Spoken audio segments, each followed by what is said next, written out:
भगवते तनुभो तयात्मान् विश्वतत्त्वमयज्ञया परिभुजा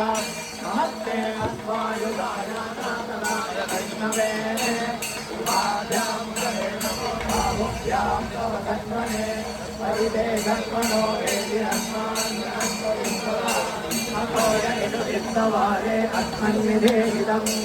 नमस्ते सुभवन्दिते सदाय महादेवाय त्र्यम्बकाय त्रिपुरान्तकाय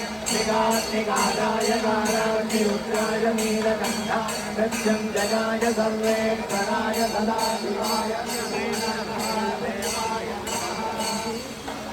नमो हिरण्यभागवे सेनान्ये दिशान्यपतये नमो नमो गङ्गेभ्यो हरिकेशेभ्यः पशूनां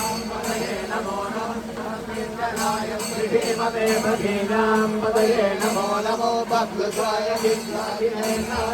पतये नमो नमो गङ्गेशायोपवीदिने पुत्राणां पतये नमो नमो भवत्यहेत्यै जगतां पतये नमो नमो रुद्राय कदाविने क्षेत्राणां पतये नमो नमः सूदाय हन्याय वनानां पतये नमो नमो लोहिताय पतये वृक्षाणां पतये नमो नमो मन्त्रिणे वाणिजाय दक्षाणां पतये नमो नमो वाणिवस्त्रदाय औषधीनां पतये नमो नमः उच्चैर्घोषाय नन्दयते भक्तीनां पतये नमो नमः कृष्णगीताय धामवे तत्त्वनां पतये नमः मत्सहमानाय निर्व्याधिनाद्याधिनीनां पतये नमो नमः गोभाय निसङ्गिने नमो नमो इषतिमते तस्कराणां पतये नमो नमो वञ्जते परिवञ्जते वायूनां पतये नमो नमो विधेरवे परिधनायारण्यानां पतये नमो नमः विकागं सभ्यो मुष्णवां पतये नमो नमः विमभ्यो नक्कञ्जरभ्य प्रगन्धानां पतये नमो नमः पुष्णेशिने गिरिजनाय गुरुञ्जानां पतये नमो नमः सुमभ्यो दन्वादिभ्यस्तवो नमो नमः आरद्वानेभ्य प्रतिदधानेभ्यस्तवो नमो नमः आयच्छभ्यो विदगभ्यस्तवो नमो नमो भ्यो विद्यभ्यस्तवो नमो नमः आधीनेभ्यक्षयानेभ्यस्तवो नमो नमः सुमभ्यो जाग्रभ्यस्तवो नमो नमः निष्ठभ्यो तावभ्यस्तवो नमो नमः महाभ्यस्तवामदिभ्यस्तवो नमो नमः अश्वेभ्यो स्वमदिभ्यस्तवो नमः नमः व्याधिनीभ्यो विलिप्यन्दिभ्यस्तवो नमो नमः पुनराभ्यत्रिगं गदेभ्यस्तवो नमो नमः दत्तेभ्यो दत्तपदेभ्यस्तवो नमो नमो आदेभ्यो रातपदेभ्यस्तवो नमो नमो गणेभ्यो गणपदेभ्यस्तवो नमो नमो रूपेभ्यो विश्वरूपेभ्यस्तवो नमो नमो महभ्यः चुल्लकयभ्यस्तवो नमो नमो रतिभ्यो रथेभ्यस्तवो नमो नमो रथेभ्यो रथपतिभ्यस्तवो नमो नमः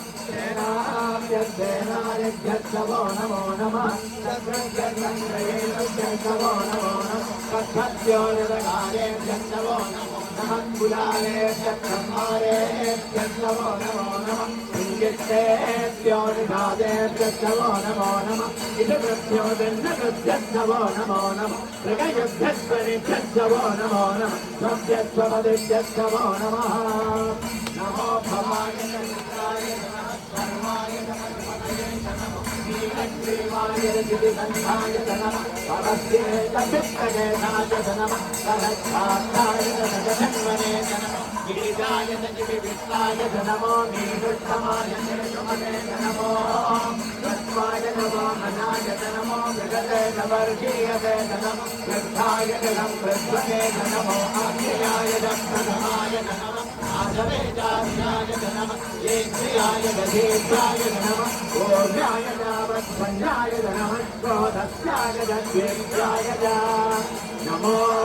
ज्येष्ठाय कनिष्ठाय नमः पूर्वजाय परजाय नमो मध्यमाय गर्भाय नमो जगन्याय बुद्धियाय नमः सौभ्याय प्रतिसंज्ञाय नमः याम्याय दक्षेण्याय नमः पूर्वज्ञाय खल्याय नमः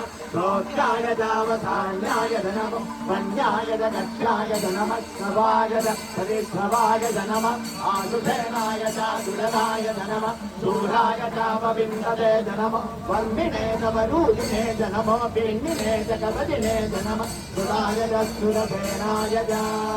नमो दुर्लभ्याय चाहरण्याय नमो कृष्णवे च प्रमृजाय नमो दूताय च प्रहिताय नमो निधन्दिने च सुधिमते नमः कृष्णे च वेचायुधिने नमः स्वायुधाय च सुधन्वने नमः भुक्त्याय च पथ्याय नमः कात्याय च नीत्याय नमः भोक्त्याय च रक्त्याय नमः नाट्याय च वैधन्ताय नमः भोक्त्याय च वन्द्याय नमो भक्त्याय च भक्त्याय नमो नेत्याय च विद्युत्याय नमः इन्द्रियाय च सत्याय नमो वाक्याय च देव्याय नमो वाक्याय च वासुपाय